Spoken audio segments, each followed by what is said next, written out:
You remember what Euripides says about your money and gunpowder? No. One and another in money and guns may outpass his brother, and men in their millions float and flow and seethe with a million hopes as leaven, and they win their will or they miss their will, and their hopes are dead or are pined for still. But whoe'er can know, as the long days go, that to live is happy has found his heaven.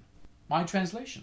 What do you think of it? I think, my friend, that if you wish to know, as the long days go, that to live is happy, you first must acquire money enough for a decent life and power enough to be your own master. You are damnably discouraging. Cusins resumes his declamation. Is it so hard a thing to see that the Spirit of God, whatever it be, the law that abides and changes not, ages long, the eternal and nature born, these things be strong? What else is wisdom? What of man's endeavor, or God's high grace so lovely and so great? To stand from fear set free, to breathe and wait, to hold a hand uplifted over fate. And shall not Barbara be loved forever? Euripides mentions Barbara, does he? It is a fair translation. The word means loveliness. May I ask, as Barbara's father, how much a year she is to be loved forever on? As Barbara's father, that is more your affair than mine. I can feed her by teaching Greek. That is about all. Do you consider it a good match for her? Mr. Undershaft, I am in many ways a weak, timid, ineffectual person, and my health is far from satisfactory. But whenever I feel that I must have anything, I get it, sooner or later. I feel that way about Barbara. I don't like marriage.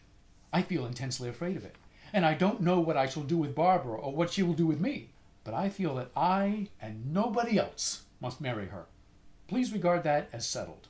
Not that I wish to be arbitrary, but why should I waste your time in discussing what is inevitable? You mean that you will stick at nothing, not even the conversion of the Salvation Army to the worship of Dionysus? The business of the Salvation Army is to save, not to wrangle about the name of the Pathfinder. Dionysus or another, what does it matter? Professor Cusins, you are a young man after my own heart. Mr. Undershaft, you are, as far as I am able to gather, a most infernal old rascal. But you appeal very strongly to my sense of ironic humor. Undershaft mutely offers his hand. They shake. And now to business. Pardon me, we were discussing religion. Why go back to such an uninteresting and unimportant subject as business? Religion is our business at present, because it is through religion alone that we can win Barbara. Have you two fallen in love with Barbara? Yes, with a father's love. A father's love for a grown-up daughter is the most dangerous of all infatuations. I apologize for mentioning my own pale, coy, mistrustful fancy in the same breath with it. Keep to the point. We have to win her, and we are neither of us Methodists. That doesn't matter. The power Barbara wields here, the power that wields Barbara herself, is not Calvinism, not Presbyterianism, not Methodism. Not Greek paganism either, eh? I admit that. Barbara is quite original in her religion. Aha! Barbara Undershaft would be. Her inspiration comes from within herself. How do you suppose it got there? It is the Undershaft inheritance. I shall hand on my torch to my daughter.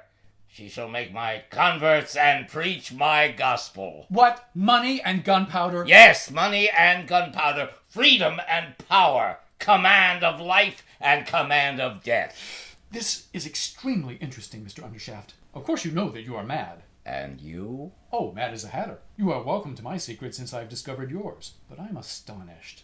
Can a madman make cannons? Would anyone else than a madman make them? And now, question for question, can a sane man translate Euripides? No. Can a sane woman make a man of a waste or a woman out of a worm? Father Colossus, mammoth millionaire! Are there 2 mad people or 3 in this salvation shelter today? You mean Barbara is as mad as we are? Undershaft pushes him lightly off, resuming his equanimity suddenly and completely. Pooh, Professor. Let us call things by their proper names. I am a millionaire. You are a poet. Barbara is a savior of souls. What have we 3 to do with the common mob of slaves and idolaters? Undershaft sits down again with a shrug of contempt for the mob. Take care. Barbara is in love with the common people. So am I. Have you never felt the romance of that love? Have you ever been in love with poverty, like St. Francis? Have you ever been in love with dirt like St. Simeon? Have you ever been in love with disease and suffering like our nurses and philanthropists? Such passions are not virtues, but the most unnatural of all vices. This love of the common people may please an earl's granddaughter and a university professor, but I have been a common man and a poor man, and it has no romance for me. Leave it to the poor to pretend that poverty is a blessing. Leave it to the coward to make a religion of his cowardice by preaching humility. We all know better than that. We three must stand together above the common people. How else can we help their children to climb up beside us? Barbara must belong to us, not to the Salvation Army. Well, I can only say that if you think you will get her away from the Salvation Army by talking to her as you have been talking to me, you don't know Barbara.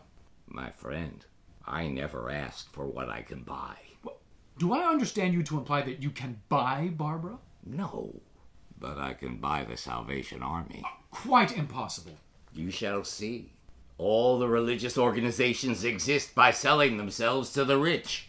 Not the army. That is the church of the poor. All the more reason for buying it. I don't think you quite know what the army does for the poor. Oh, yes, I do. It draws their teeth. That is enough for me. As a man of business... Nonsense! It makes them sober. I prefer sober workmen. The profits are larger. Honest. Honest workmen are the most economical. Attached to their homes. So much the better. They will put up with anything sooner than change their shop. Happy. An invaluable safeguard against revolution. Unselfish. Indifferent to their own interests, which suits me exactly. With their thoughts on heavenly things. And not on trade unionism or socialism. Excellent. You really are an infernal old rascal. And this is an honest man. Undershaft indicates Peter Shirley, who has just come from the shelter and strolled dejectedly down the yard between them. Yes, and what have I got by it? Oh, your employers must have got a good deal by it from first to last. Shirley passes on bitterly and sits on the bench in the corner of the penthouse. Snobby Price, beaming sanctimoniously, and Jenny Hill, with a tambourine full of coppers, come from the shelter and go to the drum, on which Jenny begins to count the money. Undershaft sits on the table with one foot on the bench. Cusins, overwhelmed, sits down on the same bench nearer the shelter. Barbara comes from the shelter to the middle of the yard. She is excited and a little overwrought. We've just had a splendid experience meeting at the other gate in Cripps Lane. I've hardly ever seen them so much moved as they were by your confession, Mr. Price.